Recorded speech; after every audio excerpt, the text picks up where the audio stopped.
The Greeks had the maxim, know thyself. How do we come to know ourselves in terms of our personalities and, more importantly, potential? Well, one of the first ways to come to know yourself is to understand that you don't.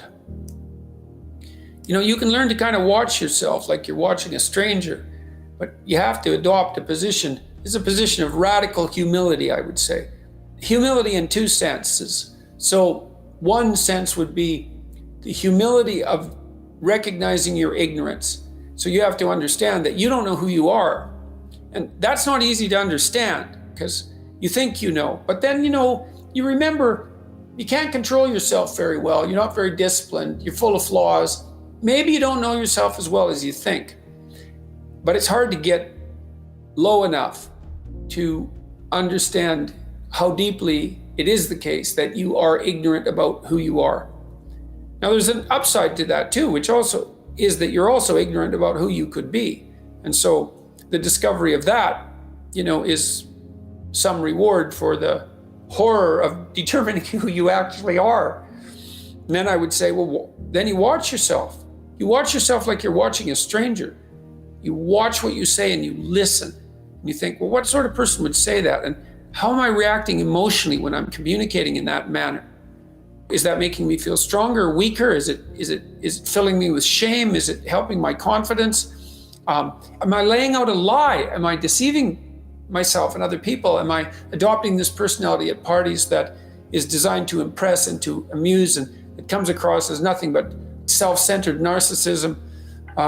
What are my dark fantasies? What are my aggressive fantasies? What is it that I'm willing to do? What am I interested in so that I'll spontaneously pursue it? What do I procrastinate about and why? What am I unwilling to do? What do I think is good? What do I congratulate myself for accomplishing? And what do I berate myself for failing to confront and to implement? Those are all incredibly complicated questions, and you don't know the answers to them. So that's a start. And then in terms of potential, well, you'll discover a little bit more about your potential as you discover who you are, especially the darker parts of yourself, because then you discover your potential for mayhem. There's some real utility in that.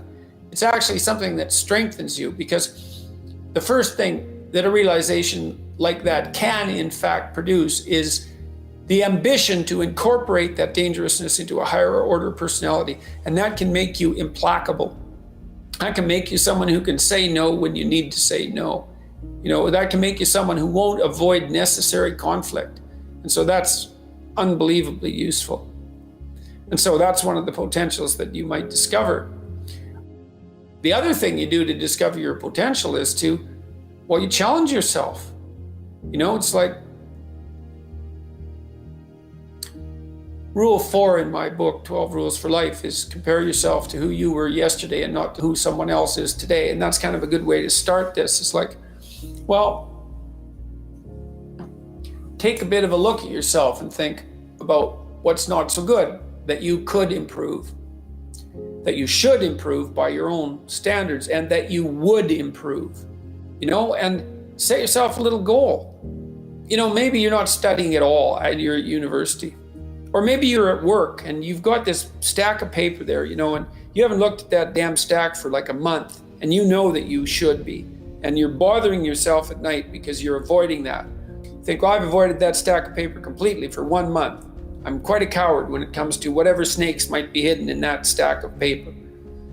How about tomorrow I just put that stack of paper in front of me on my desk and I glance through it for 15 seconds. See if I can do that. It's like, well, you set yourself a goal of improvement. It's a humble goal, because really, are you such a coward that the best that you can bloody well manage after a month of avoidance is 15 seconds of exposure to a stack of paper? It could easily be. You've been avoiding it. You're obviously afraid of it. And so the situation could be that dismal and dire.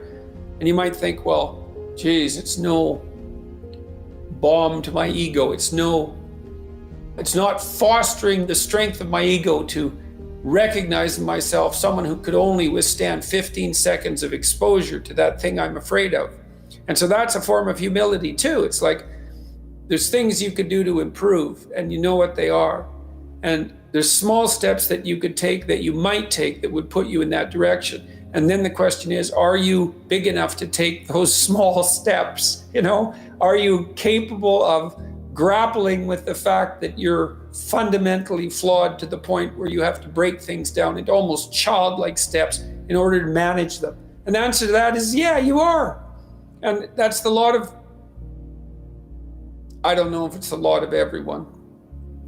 Most people have things they avoid, and they're afraid of. So I would say to some degree, it's the lot of everyone. People vary in the degree to which they've conquered that. And you do meet people from time to time who are extraordinarily disciplined. But most of the time, they've got disciplined in exactly this manner. It's through slow incremental improvement. And then you challenge yourself. It's like, well, could I do this? That would be better. Then you find out, and then you think, well, is there something slightly larger and more challenging that I could do that would be better? And you try it and you find out. And as you try it and you find out, generally you get better at it, and you can take on larger and larger challenges. You take responsibility for yourself. That's part of standing up straight with your shoulders back. It's like, take on the world, man, but only at the level that you can manage. When you're ignorant and biased and deeply flawed and immature, it's where everyone starts. You don't want to bite off more than you can chew, but it doesn't mean that you can't wrestle with part of reality. Some part that's small enough so that you have a good shot at victory. And to put yourself together, the first steps towards that is to allow yourself to be a fool, right? It's because you don't know what you're doing. You have to admit that. And there's going to be a loss of ego or destruction of ego, arrogant ego that necessarily accompanies that. But you need the loss of that arrogant ego, because it's precisely what's interfering with your movement forward. It's part of the adversarial process, mythologically speaking, that stops moral progress. You're too proud of who you think you are to notice what you're like so that you could change properly. You don't want to sacrifice that part of yourself. It's probably associated with some delusion that helps you maintain a positive, although very fragile self-image, in the absence of genuine effort. It's not to be recommended. You know yourself by watching and paying attention. It's watching like you're a snake. A snake watches like cold-bloodedly, with no emotional reaction, just to see what's there. It doesn't allow, symbolically speaking, doesn't allow what is wanted or desired to interfere with what is observed. So you watch yourself like that, as if you don't know who you are. Well, that's the beginning. And then you challenge yourself continually to see how far past yesterday you can push today and tomorrow, and to continually experiment with expanding the domains not only of your competence, but of your ability to increase that competence. And the upper limit to that is proportional to the moral effort that you put into it. The more that's guided by the highest of all possible visions, right? The alliance with the highest of all possible conceivable good. And the more it's accompanied by truth in speech and action, the more you will develop your potential. And you also, I suppose, have to be willing to undertake that as an adventure, because it's a hell of a thing to bear that kind of responsibility. It takes a person out of the ordinary. It takes them out of themselves. And there's an alienation and an isolation that goes along with that, and a great sorrow, all of that together. But there's deep meaning to be had in it, and there isn't anything better that you can do. So that's the answer to that question.